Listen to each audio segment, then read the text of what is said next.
মা, এই একটি শব্দেই লুকিয়ে থাকে শক্তি, মমতা আর সীমাহীন দায়িত্ববোধ।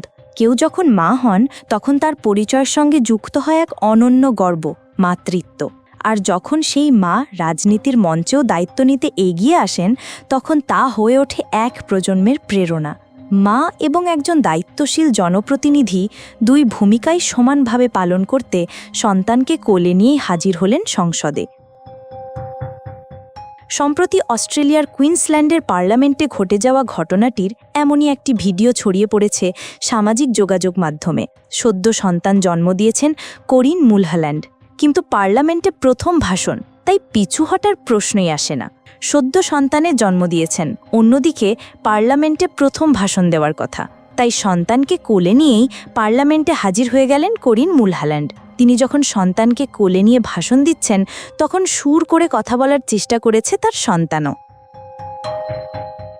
সেই ভিডিওয়ে দেখা গিয়েছে যে সন্তানকে কোলে নিয়ে পার্লামেন্টে বক্তৃতা করছেন এক করিন। তার সন্তান কোলে ছটপাট করছে। পার্লামেন্টের এক সদস্য আবার সেই ক্ষুদেকে শান্ত রাখার জন্য হাসি মুখে নানা অঙ্গভঙ্গি করছেন।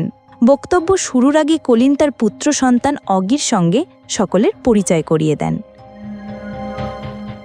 এর আগে নিউজিল্যান্ডের প্রধানমন্ত্রী জেসিকা আরদারানও নিজ কন্যা সন্তানকে কোলে নিয়ে জাতিসংঘ অধিবেশনে ভাষণ দিয়ে আলোড়ন তুলেছিলেন। মাতৃত্ব মানে থেমে যাওয়া নয়, বরং এগিয়ে যাওয়ার নতুন শুরু। করিন মুলহাল্যান্ডের মতো নারীরা আমাদের দেখিয়ে দেন মাতৃত্ব পালন আর দেশের দায়িত্ব পাশাপাশি পালন করাই নারীর আসল শক্তি। এই দৃশ্য শুধু এক মায়ের সাহস নয়, বরং এক জাতির সামনে রাখা এক প্রেরণার গল্প, যেন বলে দিচ্ছে সন্তান কোলে নিয়েও নেতৃত্ব দেওয়া যায়, দায়িত্ব পালনে কোনো ছাড় নেই।